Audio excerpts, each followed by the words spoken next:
नमस्कार साथियों, स्वागत है आपका CPS एग्जाम सफर 2.0 के यूट्यूब चैनल में।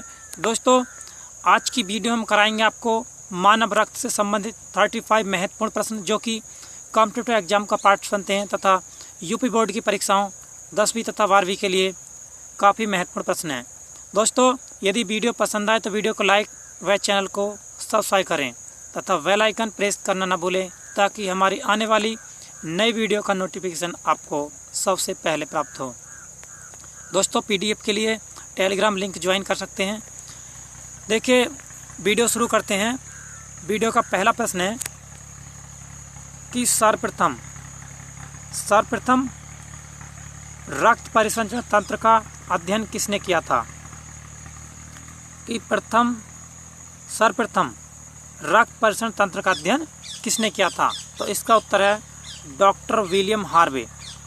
डॉक्टर विलियम हार्वे ने सर्वप्रथम रुधिर परिसंचरण तंत्र का अध्ययन किया था। यह मानव रुधिर परिसंचरण तंत्र का अध्ययन सर्वप्रथम विलियम हार्वे ने किया था। यहाँ रक्त की बात की तो रक्त, सबसे पहले देखते हैं रक्त क्या होता है। तो रक्त एक तरल संयोजी ऊतक होता है। पूछ लिया था कि रक्त क्या है, तो रक्त एक तरल संयोजी ऊतक है।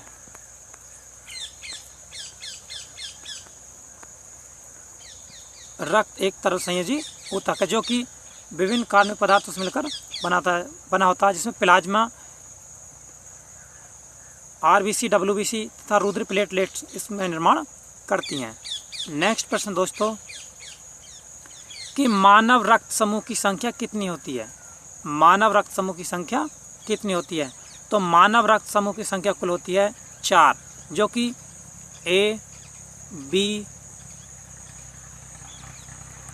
AB तथा O। AB तथा O 4 रक्त समूह होते हैं। पूछा जाता है कि रुधिर वर्ग की खोज किसने की थी? मानव रुधिर वर्ग की खोज किसने की थी? तो रुधिर वर्ग की खोज की थी कार्ल लैंडस्टीनर। कार्ल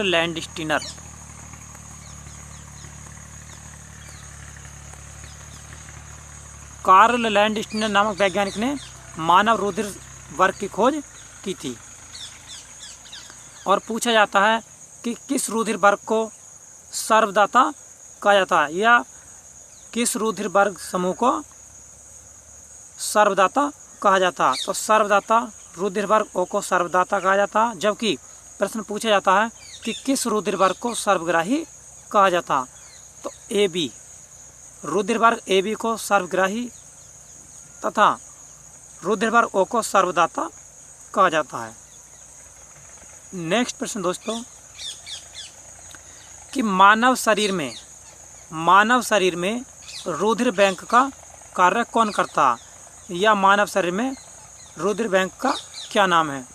तो रुधिर बैंक का नाम है प्लीहा, या इसे तिल्ली भी कहा जाता है, और इंग्लिश में इसे स्प्लीन भी कहा जाता है। स्प्लीन, प्लीहा या तिल्ली, यह रुधिर बैंक के ही नाम है। नेक्स्ट प्रश्न है कि रक्त में पाई जाने वाली धातु है, या मानव रक्त में पाई जाने वाली धातु कौन सी होती है? तो यह होती है लोहा, जिसे Fe कहा जाता है। ये Fe इसका प्रतीक है। पूछा जाता है कि रक्त में पाई जाने वाली धातु का नाम क्या है, या मानव रक्त में पाई जाने वाला धातु कौन सी है? तो यह होती है हमारी लोहा। नेक्स्ट प्रश्न है कि रुधिर दबाव या रुधिर दाब किस यंत्र से मापा जाता? मोस्ट इम्पोर्टेंट प्रश्न है दोस्तों, कई बार यूपी बोर्ड की परीक्षाओं में पूछा गया प्रश्न है कि रुधिर दबाव किससे मापा जाता, या रुधिर दाब किससे मापा जाता? तो यह मापा जाता स्फिग्नोमैनोमीटर। रुधिर दाब पूछा जाता कि रुधिर दबाव कितने प्रकार का होता? तो मानव में कुल 2 प्रकार का रुधिर दाब होता है, एक उच्च रक्तचाप, एक निम्न रक्तचाप।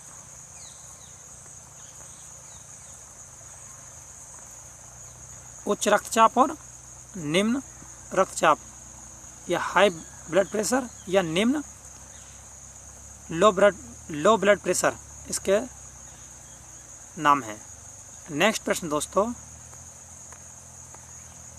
कि सोते समय रक्तदाब में क्या परिवर्तन होता?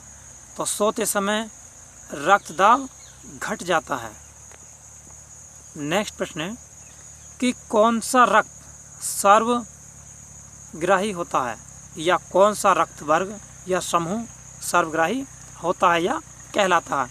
तो रुधिर वर्ग AB को सर्वग्राही कहा जाता है। नेक्स्ट प्रश्न दोस्तों कि कौन सा वर्ग या कौन सा रक्त वर्ग या रुधिर वर्ग सर्वदाता होता है?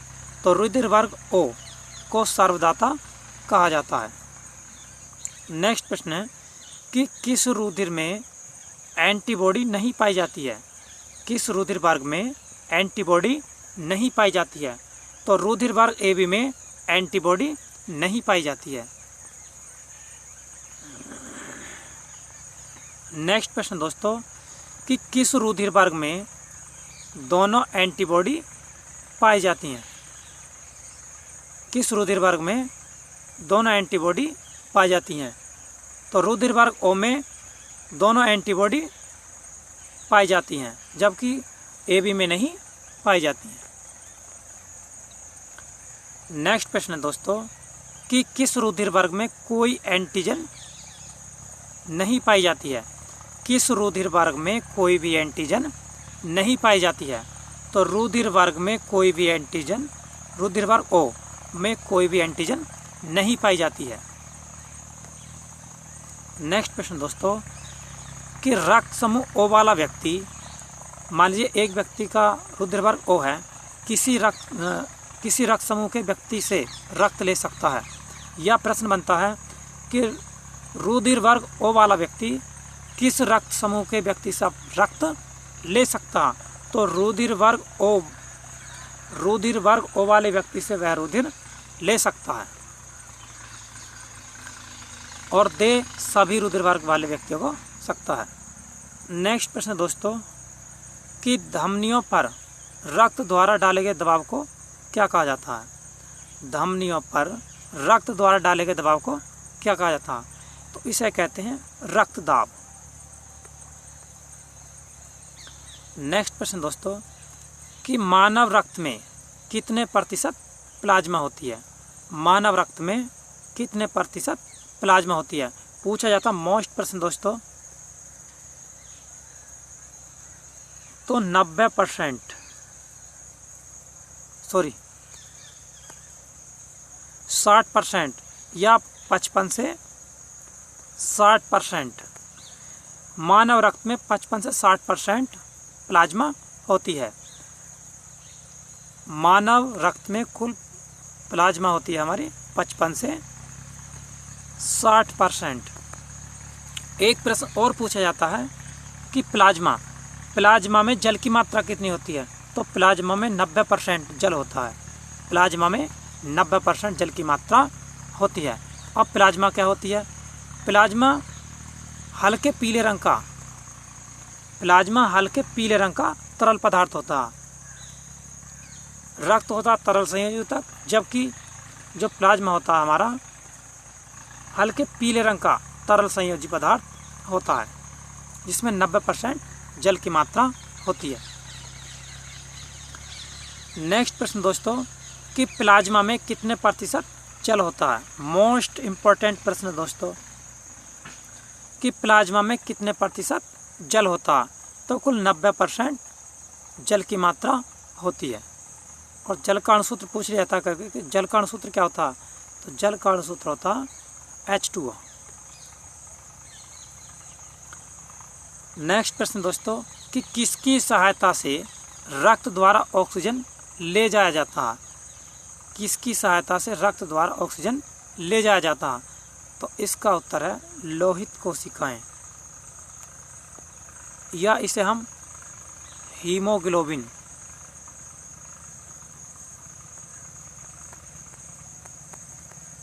कहते हैं। एक प्रश्न और पूछा जाता है कि रुधिर का लाल रंग किसके कारण होता है? मोस्ट इम्पोर्टेंट प्रश्न पूछा जाता है दोस्तों कि रुधिर का लाल रंग किसके कारण होता है? तो हीमोग्लोबिन।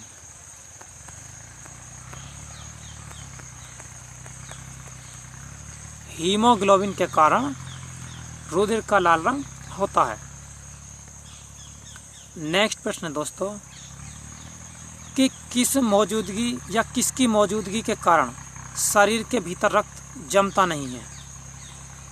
मोस्ट इम्पोर्टेंट प्रश्न दोस्तों कि किस के कारण या किसकी मौजूदगी के कारण या किसकी उपस्थिति के कारण शरीर के भीतर रक्त नहीं जमता है? तो हिपेरिन। हिपेरिन नामक पदार्थ होता है जिसके कारण रुधिर धमनियों में जमता नहीं है। एक प्रश्न और पूछा जाता है कि रुधिर को जमने में कौन सा सहायक या कौन सा धातु सहायक होता है?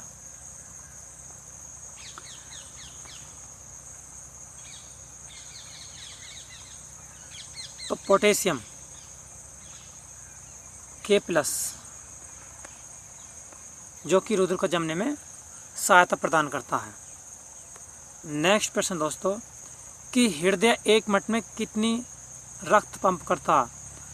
या हृदय 1 मिनट में कितना रक्त पंप करता है? तो इसका उत्तर है 4.5 लीटर,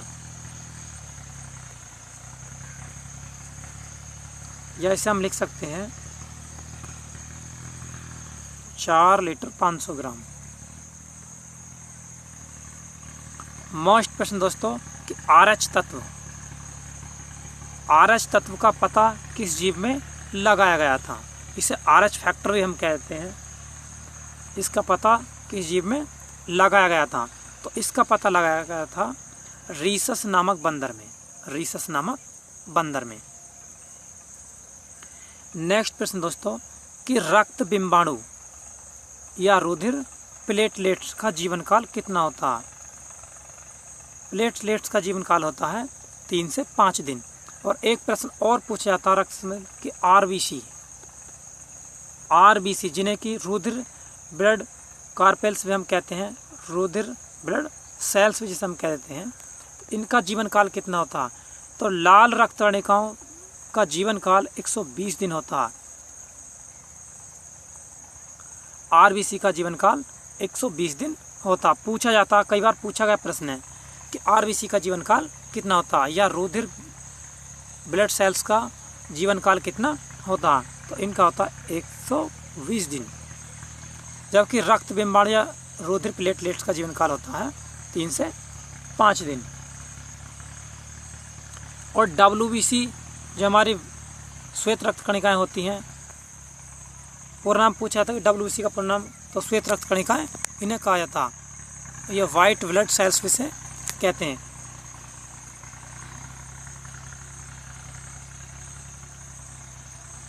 नेक्स्ट प्रश्न दोस्तों कि श्वेत रक्त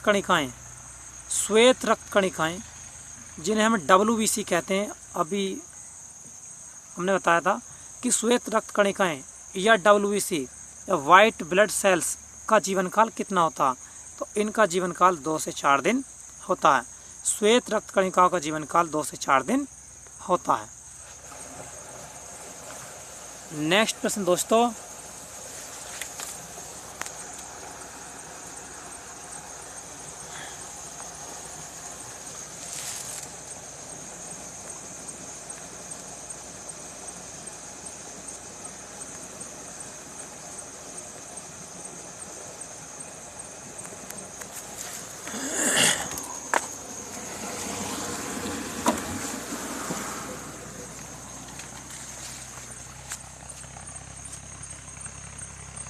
पाइपलाइन खुल गई, पाइपलाइन खुल गई, पाइपलाइन।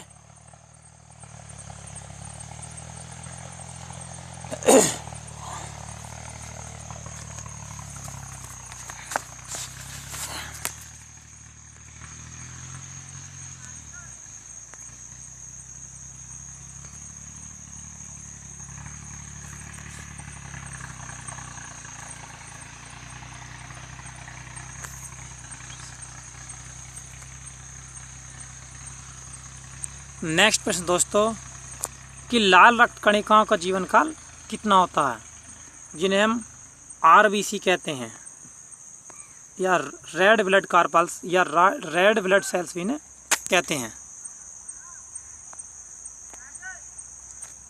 तो इनका जीवन काल होता है 120 दिन। नेक्स्ट प्रश्न दोस्तों कि कार्ल लैंडस्टेन को नोबेल पुरस्कार कब मिला, या कार्ल लैंडस्टीनर का पूरा नाम है, को नोबेल पुरस्कार कब मिला था। तो इन्हें मिला था सन 1930 ईस्वी में।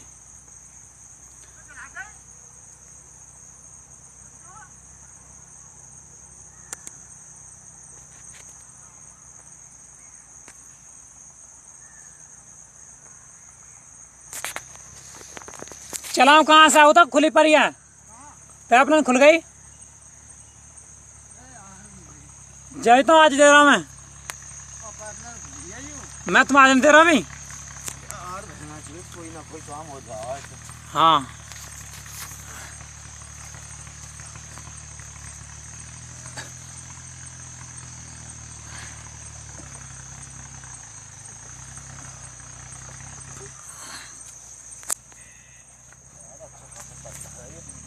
बांध लो।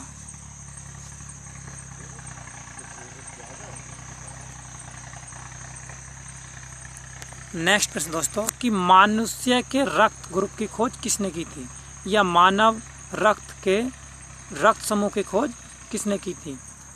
तो कार्ल लैंडस्टेन या कार्ल लैंडस्टीनर।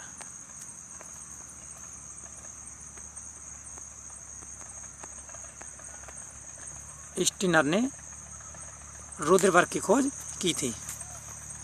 नेक्स्ट प्रश्न दोस्तों मोस्ट इंपोर्टेंट प्रश्न है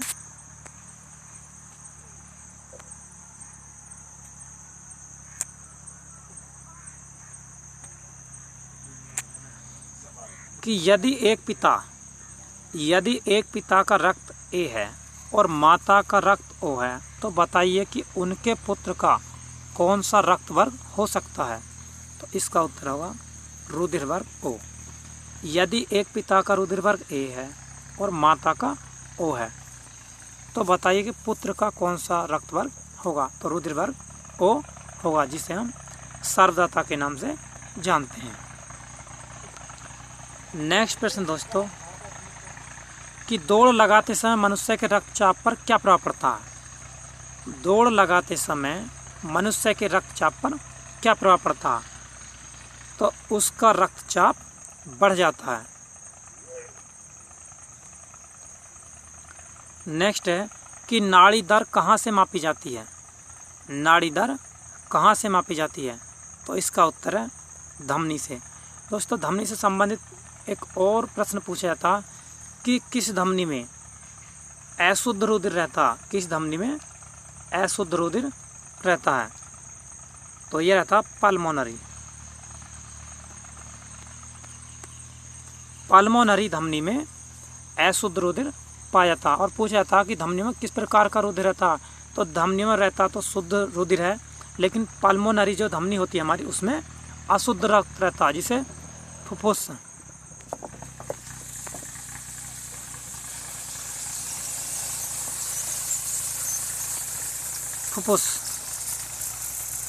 जिसे फुफ्फुस धमनी भी कहते हैं। और एक प्रश्न पूछा और जाता है कि किस सिरा में शुद्ध रुधिर रहता है। तो पल्मोनरी सिरा में शुद्ध रुधिर रहता है, जबकि अन्य सिराओं में अशुद्ध रुधिर रहता है। नेक्स्ट प्रश्न है कि जब कोई बाहरी पदार्थ मानव रुधिर प्रणाली में प्रविष्ट होता है, जब कोई बाहरी पदार्थ मानव रुधिर प्रणाली में प्रविष्ट होता तो प्रतिक्रिया कौन प्रारंभ करता है। तो यह प्रारंभ करता है WBC या वाइट ब्लड सेल्स या श्वेत रक्त कणिकाएं। नेक्स्ट प्रश्न दोस्तों कि श्वेत रक्त कणिकाएं या सफ़ेद रक्त कणिकाएं या WBC का मुख्य कार्य क्या है। तो इसका प्रमुख कार्य होता है रोग प्रतिरोधक क्षमता धारण करना या प्रतिरक्षा तंत्र को बनाए रखना।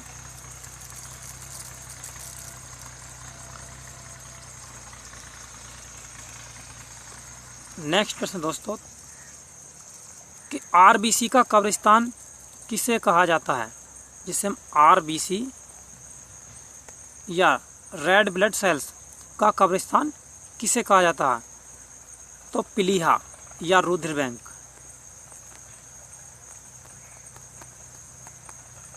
रुधिर बैंक को लाल रक्त कणिकाओं या आरबीसी का कब्रिस्तान कहा जाता है।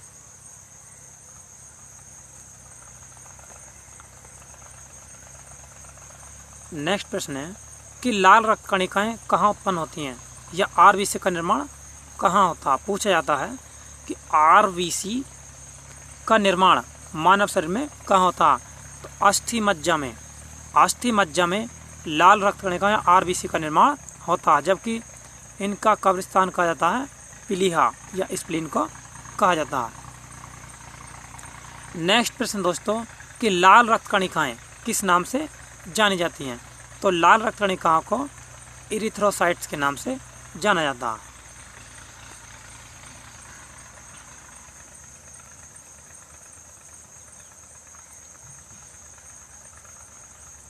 जबकि डब्ल्यूबीसी को लिम्फोसाइट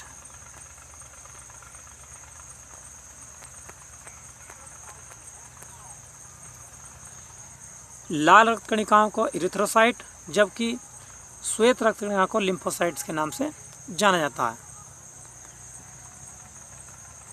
नेक्स्ट प्रश्न दोस्तों कि रुधिर के प्लाज्मा में किसके द्वारा एंटीबॉडी निर्मित होती है? रुधिर के प्लाज्मा में किसके द्वारा एंटीबॉडी निर्मित होती है? तो इसका उत्तर है लिम्फोसाइट्स के। नेक्स्ट प्रश्न दोस्तों मोस्ट इंपॉर्टेंट प्रश्न है कि स्वस्थ मनुष्य के शरीर में रक्त की कुल मात्रा कितने प्रतिशत होती है? स्वस्थ मनुष्य के शरीर में रक्त की कुल मात्रा कितनी होती है? तो इसका उत्तर है शरीर के वजन का 7% और मानक में माना जाता है 5 से 6 लीटर। मानक में अगर माना जाता है तो 5 से 6 लीटर मानव शरीर में रक्त होता है, लेकिन शरीर के वजन का 7% मानव के शरीर में ब्लड होता है।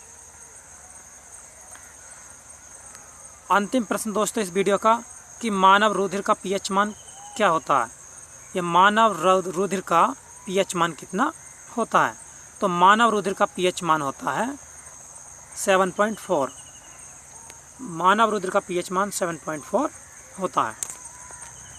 दोस्तों यदि वीडियो पसंद आई तो वीडियो को लाइक तथा शेयर करें तथा हमारी आने वाली नई वीडियो का नोटिफिकेशन पाने के लिए चैनल को सब्सक्राइब करें तथा बेल आइकन दबाएं और आज ही ज्वाइन करें CPS exam support 2.0 YouTube channel को, ताकि आपको नई वीडियो सबसे पहले प्राप्त हो। Thank you for watching.